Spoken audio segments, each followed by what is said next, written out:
Good afternoon everyone. Gusto ko lang i-share sa inyo kung paano mag-activate ng inyong wallet address, MetaMask, BNB wallet address na need doon sa ating payment account inside our KCBO. So, if you are an active member, just go to your KCBO account and click the menus, this up three lines upper right. Okay, so just click that one and then go to account, and there you can see the sub menu, your account, and then click it. Okay, so wait, there you can see pay your account or others account. Since be sure po na yung account mo ay active or yung wallet mo sa MetaMask ay active. So just register your wallet address. By the way guys, just read this part. BUSD contract address. Nandito po yung mga wallet address na, mga coins na need natin sa inside sa MetaMask. I-add nyo lang, add coins or add token. Mababasa nyo yan once na mag-download or mag-install kayo ng inyong MetaMask wallet. So, basahin nyo lang ito and follow the instructions. Okay, so marami po yan. And there we can see verify KCBO payment wallet. So, ang need nito is yung BNB wallet mo sa MetaMask. So, i-click mo yan. And there you can see the instructions. So, ano yung wallet address natin nyo or sa akin? Example lang ha. Inside sa aking MetaMask. We'll go inside my MetaMask.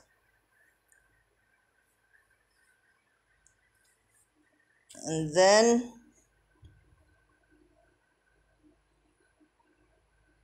lahat po ng password nyo, pakisulat lang po sa notebook yung 12 codes na sa wallet, especially sa MetaMask. Kasi stricto po yan sila. Hindi po yan magmamatch ang wallet nyo kung makalimutan nyo po yung password at saka yung 12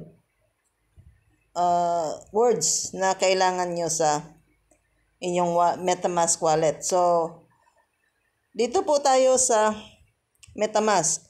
Nandito po yung aking address sa ibabaw, sa baba ng aking pangalan. So, yan po ang inyong ikakopy. So, click nyo lang itong dalawang square, means copy. And then, ipipaste nyo doon sa dito sa KCBO, yung tinuro ko sa inyo kanina under the account menu.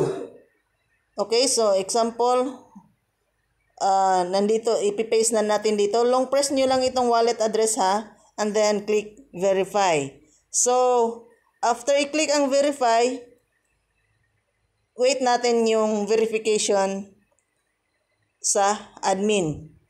So, once na ma-verified na po yan, pwede na po kayo na mismo magbabayad ng inyong account or yung family's account nyo or yung friend's account nyo. So, parang magsa-start na po kayo magiging cash agent.